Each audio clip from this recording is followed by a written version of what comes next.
Hi, everyone. My name is Marquita Amwa. I'm the Assistant Director of Community Partnerships over at the University Community Service Center at UChicago.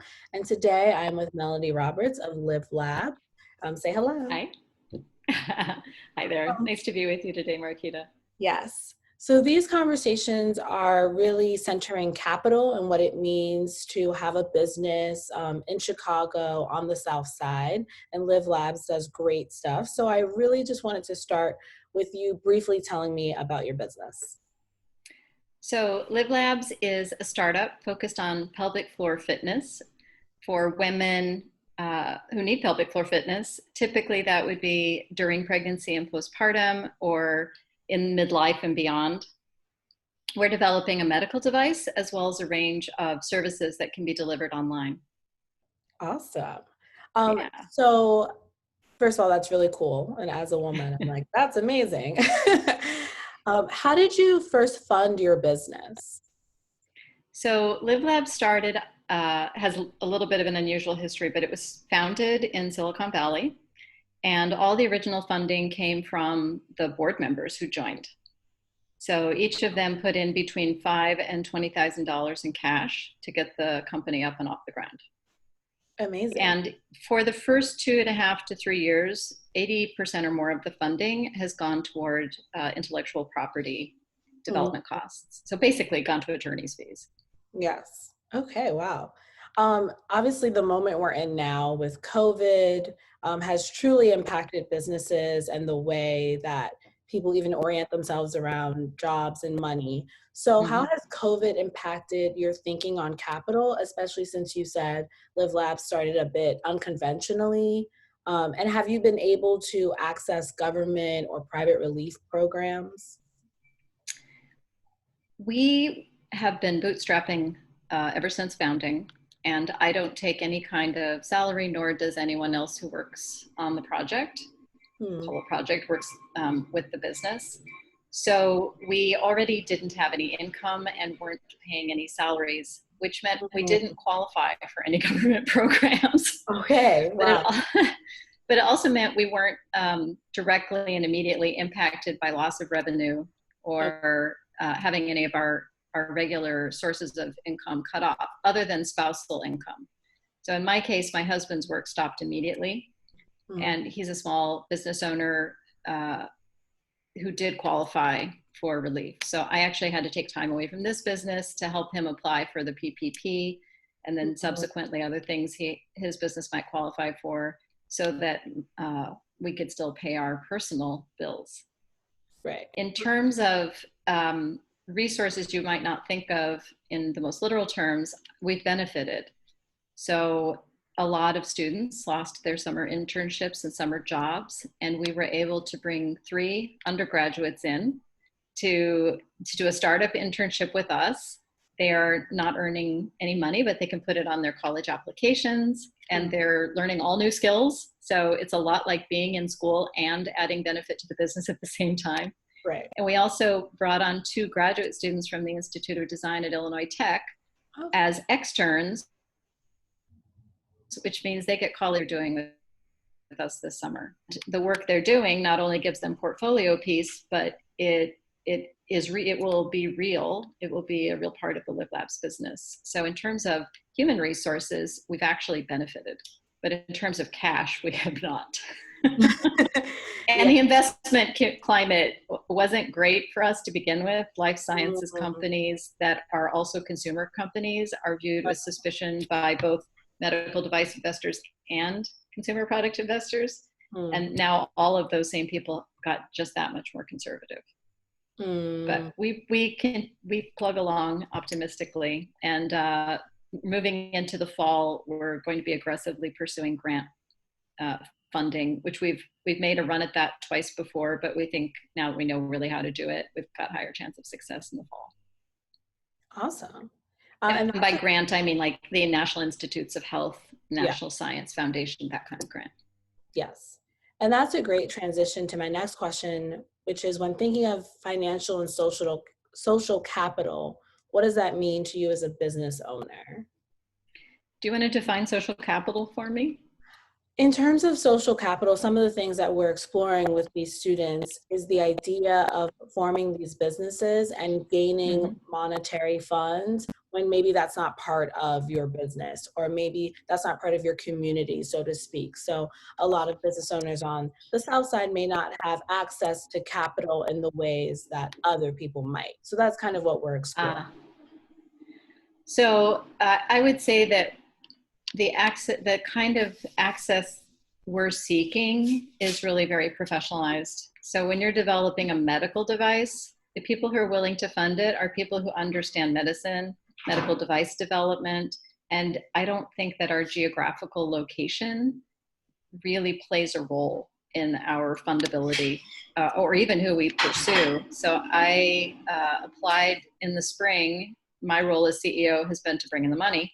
So I spent much of the spring applying to a wide range of accelerators and programs that are all over the country. One was in DC, one was here local. The one we landed in is the Rosenman Institute with the University of California at San Francisco. And that opens doors with the Bay Area VCs, among others. So I'm proud to be a South Sider. I love the South Side. At the same time, this business is very modern. We're operating as a team across geographic boundaries. I just got off a call with an entity that's pursuing businesses like ours to do their clinical research overseas in Eastern Europe. So I don't see our geography as either the definition of or the limiter of the business potential or even the way the business is operating. Yes, that makes sense. We're global and local. Global, I like that. I'm going to start using it. I just wanted to transition a bit, and a lot of the things that we teach our students at the University Community Service Center is to decenter themselves and how that allows them to have mutually beneficial relationships on the South Side. How in your own work do you decenter yourself? I mean, you've already told me you don't have a salary, so I'm like, that's the first part. But are there other ways that you find yourself decentering? So I'm sorry to be the definitions person. Could you That's define totally decenter fine. for me? Yeah, so a lot of what we teach our students when they go to do volunteering, whatever that may mean, is that it's not about you. Like you're not going to save anyone or to just make yourself feel better. That's okay if you feel better afterwards, but it's about whoever you're going to help or whatever Oh, project got it. you're going to do. So that's something, Okay. the quality we teach our students. So I'm a card carrying master's degree holding human-centered designer. And the very definition of human-centered design is understanding the customer, the user, the employee, the person for whom you're designing, understanding their problems, needs, wants, ways of thinking, value systems. So by definition, my work is to understand other people and how to change their lives and make their lives better. So I think that it's a frame of mind, but it's also good business. One of the really exciting things about our products and services is we're reframing what the world has historically conceived of as a medical need. We're reframing that to the mindset of the woman who has the need. And in her mind, it's a fitness need. So if a woman dribbles urine at the gym, she doesn't think, oh, I'm incontinent, I need to go see a doctor. Right. But that's how everything is structured. What she thinks is, oh, I dribbled. That's unfortunate. Yeah. Yeah. So I would just say that all really great branded customer experiences are predicated on understanding other people first and foremost and solving their problems. And that's just literally what we do as a business. So maybe the notion of decentering is already standard operating practice for me and my team.